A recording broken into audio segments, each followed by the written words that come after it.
Saya dari Malaysia.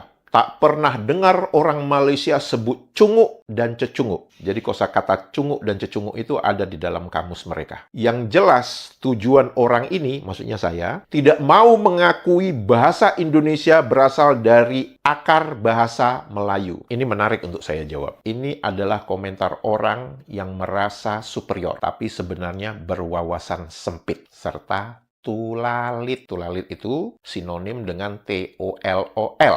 Mari kita gas!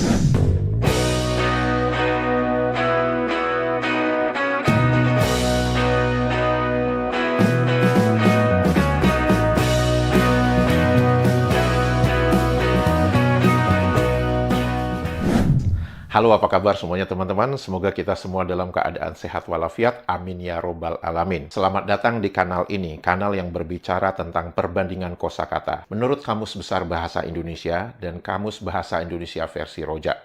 Semoga informasi tersebut bermanfaat untuk warganet Indonesia. English hospital, Malaysia hospital, Indonesia rumah sakit. Baru ku tahu rumah itu sakit.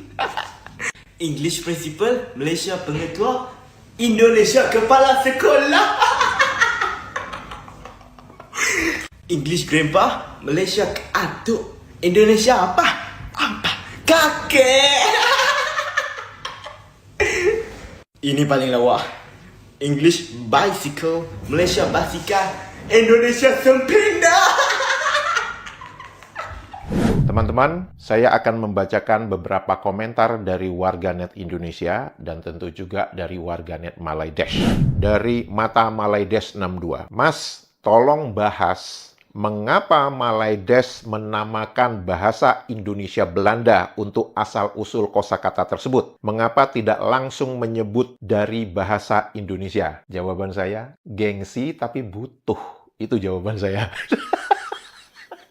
Mereka gengsi untuk menyebutkan nama bahasa Indonesia, tapi di sisi yang lain mereka butuh kosakata-kosakata tersebut untuk mempertebal dan menambah perbendaharaan jumlah kosakata di kamus mereka. Itu saja. Dari Mas Rianto AR. Mas, mohon dibahas kosakata bisa, karena tipe M Malaydesh sangat anti dengan kosakata bisa. Sedangkan di Indonesia, kosakata bisa banyak artinya dan kegunaannya. Kaum Cina Malaydesh tidak boleh bahasa Melayu. Waktu saya belum tahu, saya bingung. Anggapan saya, oh kaum Cina Malaydesh tidak diperbolehkan memakai bahasa Melayu. Ternyata anggapan saya salah. Namun kalau diperhatikan sekarang, banyak rakyat Malaydesh sudah menggunakan kosakata bisa meniru Indonesia. Itu faktanya. Udah ngaku aja lah, kalian sudah mulai menggunakan kosakata bisa itu lebih banyak di Malaydesh. Sepertinya komentar ini dari salah satu penonton saya yang memang mungkin sudah mengikuti semua unggahan video saya, Faisal Failsa. Beliau menuliskan, ini mah bukan nyolong, tapi udah ngerampok, masa semua kosakata diambil. Kalau kita lihat ya, semua kosakata yang saya bicarakan, itu bahkan sampai diksinya, bahkan sampai contoh penggunaan kosakata tersebut, itu sama persis dengan apa yang tertulis di dalam Kamus Besar Bahasa Indonesia. Terserahlah mereka mau ngeles apa, mereka mengatakan, oh ini, oh itu, udah, faktanya itu. Tentu saja tidak afdol, tidak sah kalau kita tidak membacakan beberapa komentar ajaib dari warganet Malaydesh.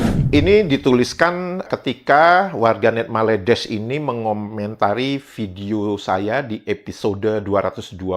Di mana di dalam episode itu, saya menjelaskan berdasarkan jurnal ilmiah, berdasarkan data, berdasarkan fakta, berdasarkan jajak pendapat yang dilakukan oleh Kementerian Kesehatan Malaysia 2016-2023 tentang mengapa bisa ada kelakuan perundungan di Malaysia. Tentang bagaimana 1 dari 3 rakyat Malaydesh itu mengalami gangguan kesehatan jiwa. Dan tentang bagaimana 1 dari 5 remaja di Malaydesh itu melakukan perundungan. Dan jika kita baca hasil jajak pendapat tersebut, jajak pendapat ini melibatkan 33.000 pelajar yang ada di Malaysia, itu bahwa 30% unsur yang digunakan untuk melakukan perundungan itu adalah bentuk seseorang. Bisa bentuk badan, bisa bentuk wajah, kemudian juga ras, nasionalitas atau kewarganegaraan, serta warna kulit. Jadi kepada teman-teman, kalau kita membaca komentar dari warganet Malaydesh yang menyerang kita secara bentuk fisik, ya itu memang sesuatu yang wajar di dalam pendidikan mereka. Bahwa materi tentang merundung orang dengan menggunakan bentuk wajah, warna kulit, ras, itu adalah sesuatu yang normal dilakukan oleh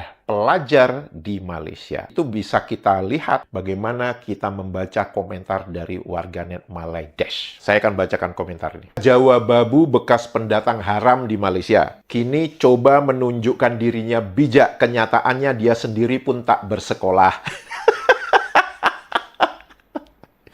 Ini menunjukkan apa? Pertama, kesesatan logika, ya, lari tajuk, ngomong nggak nyambung. Kemudian, yang kedua, ini adalah merefleksikan jajak pendapat yang dibeberkan oleh Kementerian Kesehatan tentang bagaimana perundungan itu terjadi di Malaysia. Dan ini adalah contoh.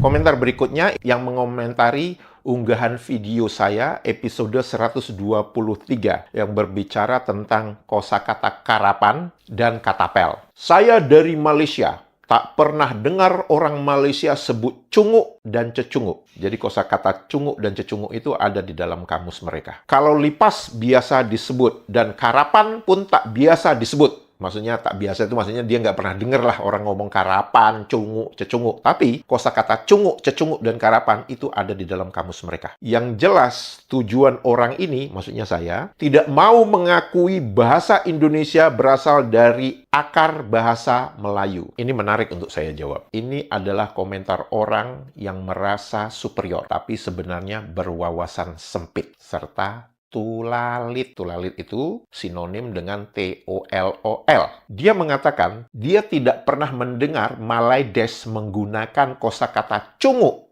cecunguk, dan karapan. Namun, Malaydesh ini tidak bisa menjawab, di mana teman-teman pasti melihat semua video saya. Di setiap video saya selalu katakan, kalau kosakata ini tidak pernah kalian dengar, tidak pernah kalian ucapkan, untuk apa kosakata itu ada di dalam kamus mereka. Dan pola itu sama dengan Malaydesh ini. Dia tidak bisa menjawab mengapa ada kosakata cunguk, cecunguk, karapan di dalam kamus dia. Namun dengan rasa sombong dan ingin menyesatkan, dia mengatakan bahwa dialah pemilik satu-satunya bahasa Melayu di dunia ini. Ini menunjukkan apa? Malaydesh ini memang jago klaim. Semuanya pingin dia klaim. Pernyataan menyesatkan ini sebenarnya sekaligus menidakkan keberadaan bahasa Melayu yang ada di Riau, bahasa Melayu yang ada di Jambi, bahasa Melayu yang ada di Palembang, di Bengkulu, di Kalimantan. Dan ini menunjukkan bahwa mereka memiliki rasa superioritas,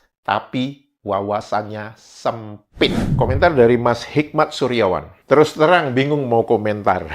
Malaydesh mengabaikan kebenaran, membudayakan kebohongan. Emosi lebih dipercaya ketimbang logika. Hidup tidak lagi selaras dengan realita. Informasi yang diterima tanpa disaring, langsung ditelan. Tidak bertanya tentang informasi yang didapat. Harusnya bertanya, apakah ini benar atau hanya terdengar benar? Nah, bingung deh. Mereka sepertinya tidak mempunyai logika dalam berpikir. Mereka hanya menganggap bahwa itu suatu kebenaran kalau itu sesuai dengan angan-angan mereka. Mau kita tunjukkan fakta berjibun, tetapi kalau itu tidak sesuai dengan angan-angan mereka, mereka pasti akan menolaknya. Jadi, tidak salah kalau ada seorang warganet Malaydesh yang masih waras itu mengatakan bahwa Malaydesh telah diserang virus yang disebut bebalisme, kejadongan, di mana jadong itu adalah singkatan jahat, bodoh, sombong, dan kekeledaian.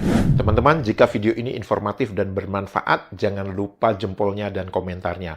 Untuk itu, saya mengucapkan terima kasih banyak. Sehat walafiat selalu. Menyala Indonesia! Dadah!